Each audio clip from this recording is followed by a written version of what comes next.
আন্দোলন ডেকে সেনাবাহিনী বা বর্তমান বিএনপিকে ক্ষমতায় আনার চেয়ে আওয়ামী লীগ সভানেত্রী শেখ হাসিনার হাতে দেশের শাসন থাকা মঙ্গলময়, এই মন্তব্য করেছেন সাবেক সংসদ সদস্য বিএনপি নেতা মুক্তিযোদ্ধা মেজর আখতারুজ্জামান।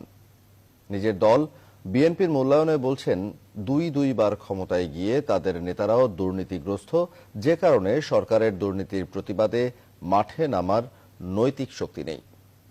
বিস্তারিত তৌহিদ শান্তর প্রতিবেদনে।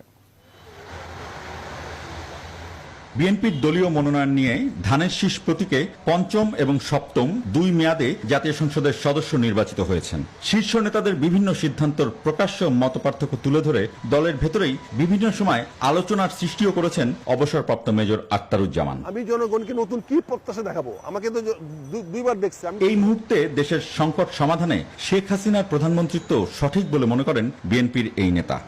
এখন আন্দোলন করলে সেনাবাহিনী আসবে, সেনাবাহিনীর টোটালি করাপ্ট হয়ে গেছে, কাজে সেনাবাহিনীর প্রতি মানুষের ভরসা নাই। তাহলে কে আসবে? বিএনপি আসবে। দুইটা চেয়ে তো শেখ হাসিনা অনেক ভালো, আমি সার্টিফাই করবো। আপনি নির্বাচন দিয়েন না, ক্ষমতা গেছেন, কিন্তু আপনি কেন সর্বদলীয় কমিটি করতে পারতেন না? আপনি বিভিন্ন ইস্যুতে কি বিভিন্ন রাজনৈতিক দলদেরকে সম্পৃক্ত করতে পারতেন না? এই যে কোভিডের টিকাগুলো সংগ্রহ করা হচ্ছে, কোত্থেকে ভালো টিকা নেওয়া হবে, কিভাবে দেওয়া হবে, সেটা দেখভাল করার জন্য, এবং যে প্রণোদনাগুলো দেওয়া হচ্ছে প্রধানমন্ত্রীর তরফ থেকে, সবগুলো দেখার জন্য একটি সর্বদলীয় রাজনৈতিক কমিটি করে দেন। ক্ষমতায় থেকে বিএনপি নেতারা নিজেরাই দুর্নীতি করায় ক্ষমতাসীন আওয়ামী লীগের দুর্নীতির প্রতিবাদেও সাহস হারিয়েছেন তারা। এখনকার যে বিরোধী লোকদের নেতা বলে, সব বলেন, বা বিএনপি বলেন, আমরা যে করাপ্ট প্রসেস দেওয়া হয়ে আসছি, ফলে আমরা সবাই কম বেশি করাপ্টেড, আমরা সব দুর্নীতিগ্রস্ত। কিন্তু বিএনপির বা রাজনৈতিক দল নেতারা বুঝে না, অন্তত যাদের বয়স 60-এর ঊর্ধ্বে হয়েছে তাদের ভয় পাওয়ার কি আছে?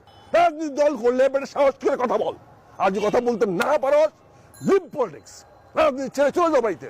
এমনকি বিএনপির নীতি নির্ধারকদের দল পরিচালনা পদ্ধতি নিয়েও প্রশ্ন রয়েছে বিএনপি দলীয় সাবেক এই সংসদ সদস্য। আমার মহাসচিবরা তো শক্তিশালী হচ্ছে না, আমার স্থায়ী কমিটি তো দলের চেয়ারপারসনের সঙ্গে তর্ক করার মতো সাহস রাখতেছে না, নির্দেশনা শুনে এটাকে ভেটিং করে দিচ্ছে, হ্যাঁ এইটাই ঠিক। এখানে তো আলোচনা হচ্ছে না, মানে এই কথাগুলো তো আমরা বলতে পারবো না, বলতে গেলে তো আমাদের উপর বিপদ চলে আসবে। তবে দেশের দিন পরিবর্তনের জন্য নতুন প্রজন্মের প্রতি ভরসা রেখেই তাদেরকে এগিয়ে আসার আহ্বান জানান মুক্তিযোদ্ধা আখতারুজ্জামান। বাদিষ্টার নতুন প্রজন্ম তৈরি হোক, জনগণ সেটা অপেক্ষা করছে। তৌহিদ শান্ত, নিউজ 24, ঢাকা।